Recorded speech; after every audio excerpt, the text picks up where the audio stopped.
What are the top 3 winning neighborhoods in Toronto? Stay tuned. I may even have a bonus for you. Promise you, it'll be worth it. Good day, Toronto. Welcome to another episode of Prime Properties TV. So glad you could join me here today. You know that old adage that real estate people always talk about? Location, location, location. Well, I'm gonna give you my top 3 location. As a bonus, I'm also gonna give you my top 3 upcoming neighborhoods as well. But first up, make sure you smash that like button and subscribe to the Prime Properties channel. There will be a button right here, and smash that like button. You didn't really think I would not ask the old cliche YouTube catchline, did you? Anyways, on to the actual first neighborhood. This one is fairly obvious. It's downtown Toronto. There's so much happening in downtown Toronto that I can just list them for you, and you kind of get a sense of the idea why it makes a lot of sense, okay? So you got crazy access via multiple subway stations, tons of jobs. You see all the office towers with international companies like Microsoft, Uber, they're all there, headquarters in downtown Toronto. There's no more land, and there's 2 universities being UT and Ryerson, and a college in George Brown. You got highway access via the Gardner, tons of amenities from parks, recreational places, restaurants, and even entertainment. So it's very obvious. If you can afford downtown Toronto, it's the most surefire investment in the long term. I would say that the boundaries of downtown, I'm gonna put a map over here, is like, I would say like south of Bloor, west of Jarvis, east of Bathurst, and just north of the lake. My favorite pockets in downtown have always been Entertainment District, which I'll outline on the map here. And that's kind of like my go-to spots. If you can afford it, go there. Neighborhood number 2 is the Midtown in Yonge and Eglinton location. Similar to downtown, this has become a very populated and dense area of tons of demand. When the LRT finishes, I don't know, maybe another year or 2 from now, the transit access is gonna go through the roof. There are already a ton of offices in this area that a lot of people don't know about, and the Yonge and Eglinton Mall, this Yonge Egg Center, is expanding as well, okay? One of the interesting things about Yonge and Eglinton that a lot of people don't seem to understand is that it has freehold properties that you can buy as opposed to downtown where there isn't any, okay? The detached homes in this area are highly sought after. So investing in this area gives you many options from, condos all the way to towns, unlike downtown, which is mainly condos. I would say the Yonge and Eglinton area on the map, again, right over here, will be north of Chaplin and Davisville, east of Avenue, south of Blythewood and Glencairn, and west of Mount Pleasant, as you can see.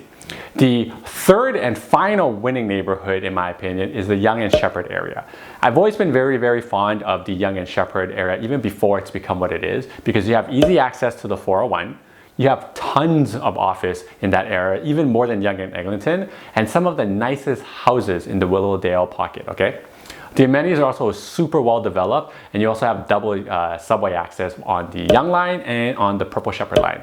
I would say the area to be in is north of the 401, west of Senlec, south of Empress, and west of Bayview. Maybe even a little bit east of Bayview a little bit more. And you'll notice that in my top 3 winning neighborhoods, these are all situated in high transit areas where they have 2 subway access points and tons of office spaces. The reason for this is these are key points I always look for in upcoming neighborhoods because you want access to public transit and employment opportunities. If those 3 neighborhoods are kind of out of reach because they have gone quite expensive, here are the top 3 areas that are upcoming or already here, depending on what your definition of developed is, okay? So number 1 upcoming area, Corzo, Italia. The main artery kind of runs through St. Clair West, but it's a very small pocket south of Roger Road, west of Oakwood, north of Davenport, and east of Caledonia, okay? This is a pocket that's very small and older, but it's developing quite well, especially from a transit-wise too. Because from transit, you get the St. Clair Street West streetcar that kind of runs in the middle of the street, similar to like Spadina streetcar, so that there's less congestion and it's easier to go in between. You're also fairly close to St. Clair West Station, and there's a budding retail kind of in that pocket, and a lot of builders are building up that intersection at St. Clair and Bathurst as well. So there's a lot of activity going on. Now, one of the features of Corzo Italia and why I recommend it as one of the top upcoming neighborhoods is that you can still buy a detached home in an upcoming neighborhood for less than $1 million. When you can own a detached home in Toronto for under $1 million and the infrastructure of transit and condo density is coming as well, yeah, that's a win. Upcoming neighborhood number 2 is the Junction, okay? This is what I meant by it could be technically already here, depending on what your definition is. Now, this area is just west of Corzo Italia, and I would say the boundaries are north of Annette, east of Runnymede, west of the train tracks where the UPE is, that kind of cuts along that, and just a bit north of St. Clair, a little bit more than that, okay? This area hasn't developed quite well, and there's tons of amenities on Dundas Street West, and there's a good mix of properties from like condos to freeholds, and it's a very, very short drive to Hyde Park. Although I would say Junction is harder to access via car and transit than Corzo Italia, one of the key secret tips for why transit is actually pretty good in Junction is that you can take the UPE and get downtown at the Bloor West Station in just 15 minutes. That is why a lot of young professionals are moving there, because they get more space there, but the commute to downtown is still quite short, because if you wanted to get more space, you go to 905, the commute's an hour long, right? So yeah. The third upcoming neighborhood is Midtown Don Mills. Obviously, you know, that doesn't ring a bell to you because I just made it up, but it includes many pockets, and I'm going to show on a map over here for you, okay? So I'd say the boundaries are anywhere between west of DVP, south of Lawrence, a little bit west of Don Mills and east of Leslie, and there are already like developed areas and commuters along that strip in this little pocket here, like Thorncliffe and Leaside. But if you go a little bit north of that, there's a lot of growth happening right now. You have the Eglinton LRT finishing at the Science Center. You also have easy access to the DVP just east of the Don Mills. And there are a lot of offices actually around Winford Drive, including like Home Depot, Bell, and McDonald's headquarters there, okay? So there's a ton of amenities as well that just go a little bit north of north of Eglinton at Lawrence, where you have shops at Don Mills, and other large plazas with like massive retailers just along the Don Mills strip north of Eglinton.